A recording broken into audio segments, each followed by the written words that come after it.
quarterback Brock Purdy with the San Francisco 49ers is talking about his 5-year extension that's worth $265 million that he agreed with the team last week. They made the announcement yesterday, and right now we are hearing from Brock Purdy for the first time. So let's go ahead and listen in. Last few days, have you taken some time to just reflect on your journey from, unrecruited high school player, even before that, to where you are now? And what has it been like? Yeah, I definitely have done some reflecting, and just the process of all of it, not trying to be somebody that I'm not, and rush the process of being a football player and getting better. Obviously my recruiting process was late. Third-string quarterback going into my freshman year, then getting thrown into the starting role, getting drafted last, making the team, being a backup the whole season, and week 13 getting thrown in, and then leading the Niners from that moment on. So there's just been a process to this whole thing in life, and that's what I'm trying to wrap my head around. Is as a kid, obviously you see all these guys on TV, Peyton Manning, Drew Brees, Tom Brady, and you want to be that one day.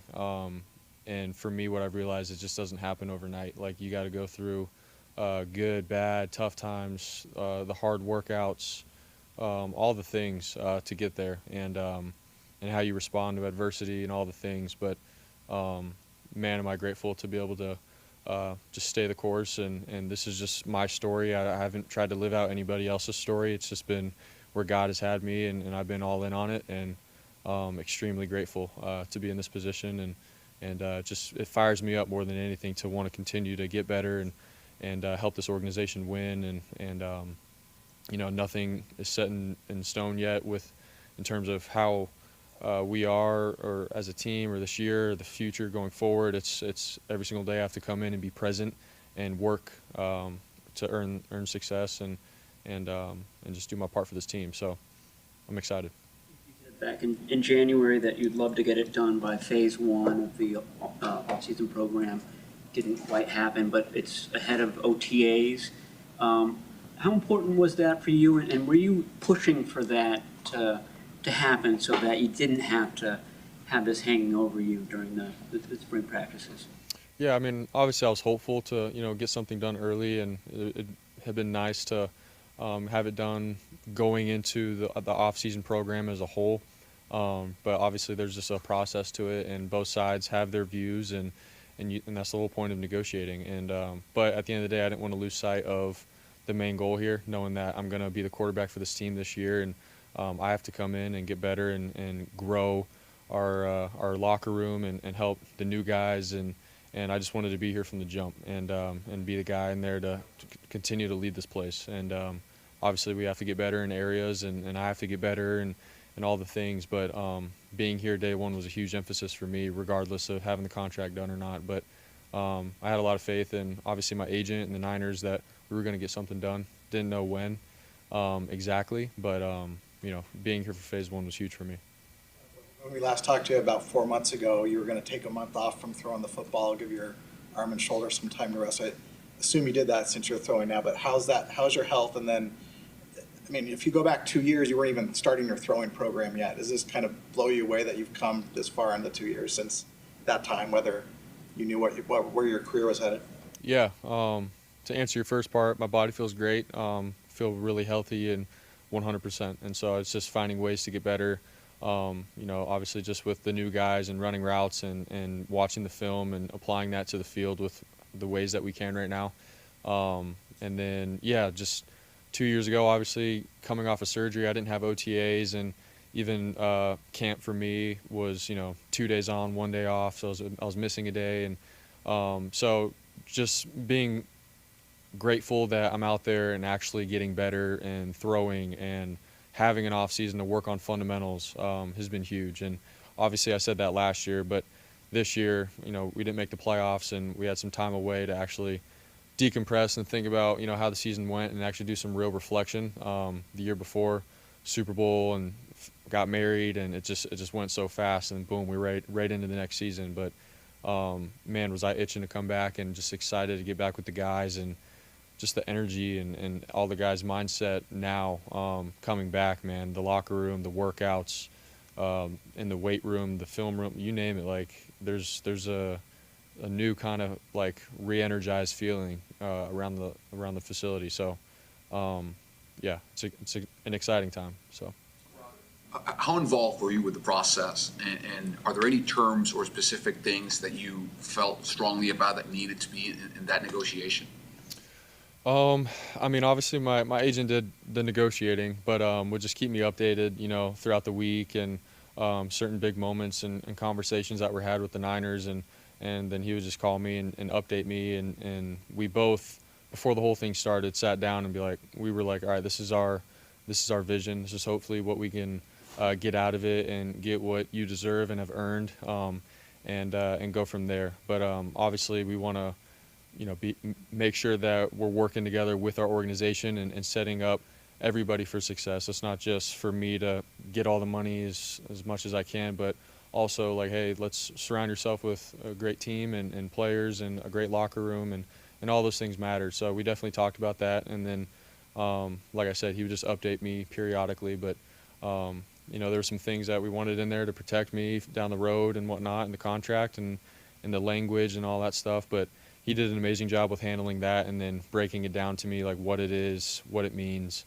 and what we need to get, what we can give up, all that kind of stuff. That's just negotiating. And so, like I said, he did an amazing job, and I'm very proud of him.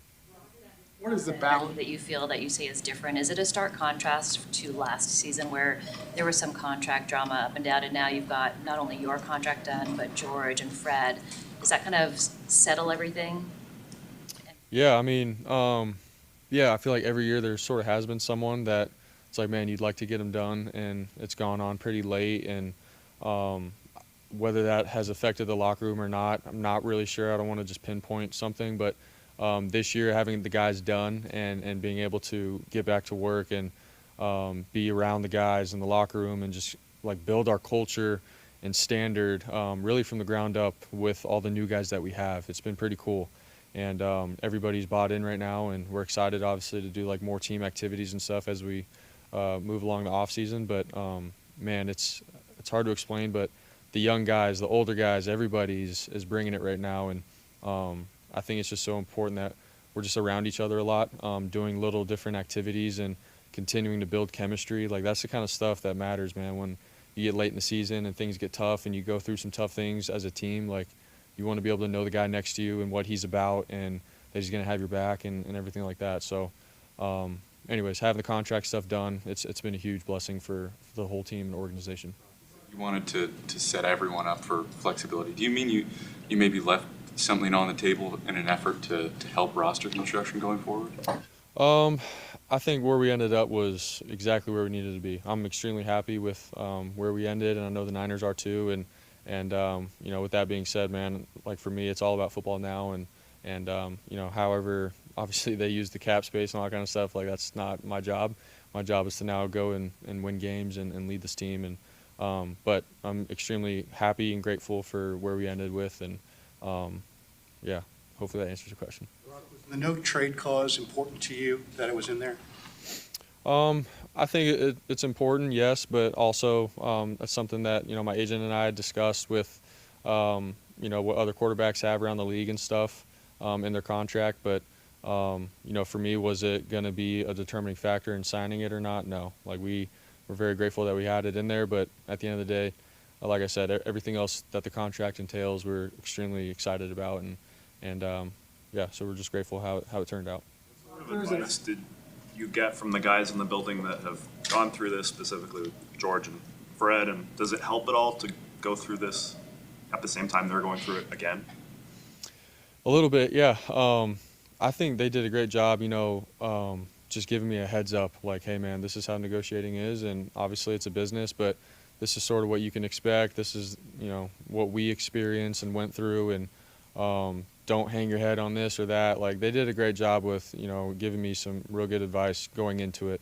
Same with Bosa and all those guys. And and then obviously they're going through an extension at the same time, and everybody's contract and situation is different. We're not all in the same exact boat, but just when it comes to the negotiating, you want to get a deal done. You want to have that stress off your shoulders and just focus on football.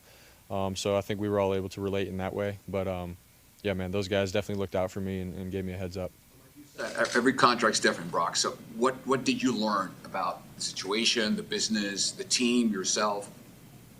Yeah, I think, man, I just love playing football. I love getting around the guys in the locker room, and that's what I want to make the main thing. And so something that I learned throughout the process is, hey, man, like how can I, even though we're going through this business side of things, how can I still be present in the locker room and love on these guys and build trust and character within the whole organization, even though this contract negotiation thing is going on. I didn't want to lose who I was throughout all the process. I feel like you've seen stories and things around the league at times where people can act uncharacteristically and because they might be hearing some things. But for me, what I've learned is it is a business, but that doesn't mean I have to change. I can continue to be who I am and stay true to that and have faith that it'll get done. Brock, there's an idea that you're such a nice guy and been paid relatively little, and that you're so nice that you weren't going to, drag these things out and everything. I mean, is there any element of that? Because at the same time, this is your market, you've earned this. I guess, was there a balance between, hey, I don't want to make this difficult, but I also want to, get what I deserve? Yeah, man, I have so much respect for everybody in this organization from the top down, and so I think they know who I am and what I'm about. And I don't know if there was a narrative of Brock's gonna take a pay cut because he's a nice guy or this or that, but for me, it's, man, I play in the NFL. There's 32 starting quarterbacks, and those guys, like it's not the easiest job in the world. And for me, with what I've done and everything, I could hang my hat on the fact that I've had success in this league and I'm capable of leading an organization all the way to the end, the Super Bowl. I proved that. And so for me, it's, I know who I am, and I'm going to, obviously want to get what I deserve, but also surround myself, like I said, with guys around me and not just try to take every penny for myself. But that's the whole point of negotiating. You go throughout that, you try to meet in a middle ground, and where we ended, man, I'm extremely grateful and happy with. So, yeah. This offseason started with 6 or 7 starters leaving and not a lot coming in. And meanwhile, you got your own negotiations. What were you thinking during that period? Were you communicating with 49ers where you saying, we're going to get to you, this is not across the board cutting? What was the kind of the messaging back and forth then? I mean, they all like called my agent, and we're definitely talking pretty early. And so for me, I knew that they know and think that I was a priority at the time, even though there was a lot of changes and turnover happening within the organization and players.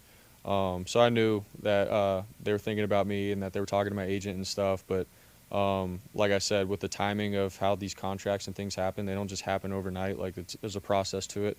And I was just where I was at with my life, being with my wife and training and not trying to get consumed with, I need to get this done by next week or the week after. My mindset was it could take however long it takes, but I need to get better this offseason. And obviously I was finding out just like everybody else with my teammates leaving and going to other teams and places, and I was extremely happy for them getting paid and all that kind of stuff. But I also understand that, man, that's the nature of the sport. It's a business, and players go to different places and stuff, and you got to bring in new guys and build up a new culture and team, and that's part of it. But I didn't get consumed by it. Obviously it does, suck when you build up this brotherhood, and Dre Greenlaw was my locker room partner and right next to me, and then now he's gone, and it's like, man, that stinks. But it's part of the game. So still trying to comprehend it a little bit. So John you mentioned earlier that you had big up and down moments throughout the negotiation, being prepared for those. What were 1 or 2 moments along the way that maybe helped you believe it was getting done, or even maybe the opposite way, that it was going to take a while?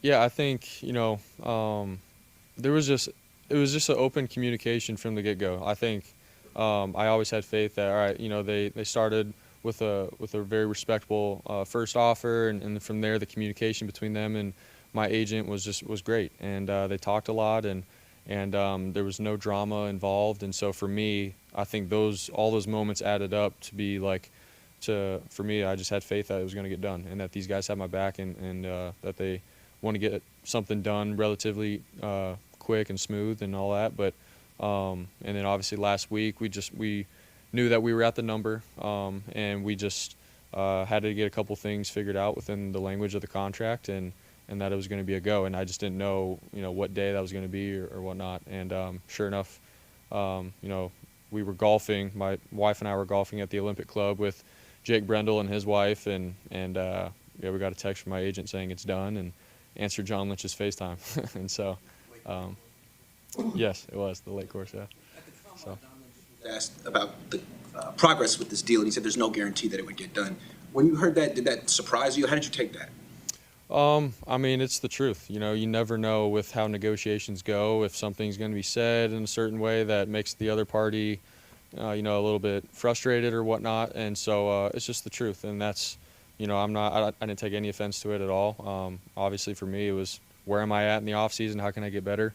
And things are always going to be said in the media that may come off in a certain way, whether it's true or not. And so I didn't buy into every single thing that people were trying to make it to be. And so obviously I knew what was real and what was happening behind closed doors, because my agent and I were literally talking to them and stuff. So it's all good. Yeah, you've had a great off season, and that you really have embraced things and you want to be coached hard. You really want to get better. Is there something looking back at last year that you can point to that you specifically this offseason are trying to improve at? Yeah, I think, just fundamentals in general. And I know it sounds, cheesy or whatnot, but just watching the film and stuff, like my footwork and being on point and not getting too comfortable within a situation or game. I actually have gone back and watched a lot of my rookie tape. And when I first got in, how I was on it. And all I knew was what they coached me and my footwork and where my eyes need to be. And so sort of sinking back to those fundamentals and applying that to OTAs and the field work every single day, and having that fire in me every single rep. And so it's been pretty cool. And then obviously just being around the young guys, man, and them coming in and not knowing a whole lot, seeing hey, this is how the coaches teach it and it works. You got to trust that and go all in on that. So, the fundamentals. It was the elbow and last season getting past the Super Bowl, and then this season the contract. You kind of feel personally, professionally, just a sense of kind of calm and being settled into where you need to be. Yeah, I think that's just something that I've learned in the NFL. Man, there's always going to be something that you're going to be going through or facing, and it's never going to be perfect. It's never going to be easy. But I know who I am. Like I've said to you guys a million times, with my faith, and it's bigger than football. But I think knowing that has allowed me to handle all the things that come my way, whether it's a surgery or a contract or losing a big game.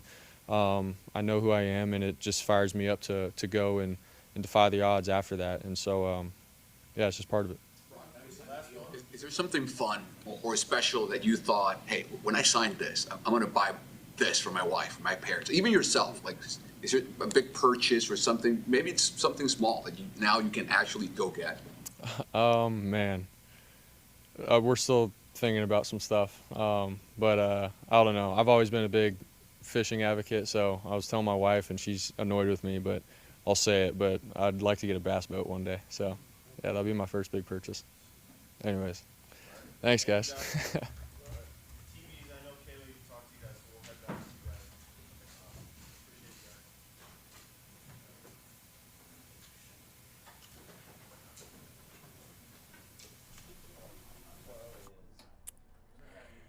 And there you have it. You heard from Brock Purdy with the 49ers talking about his 5-year extension with the San Francisco 49ers, $265 million that they agreed on.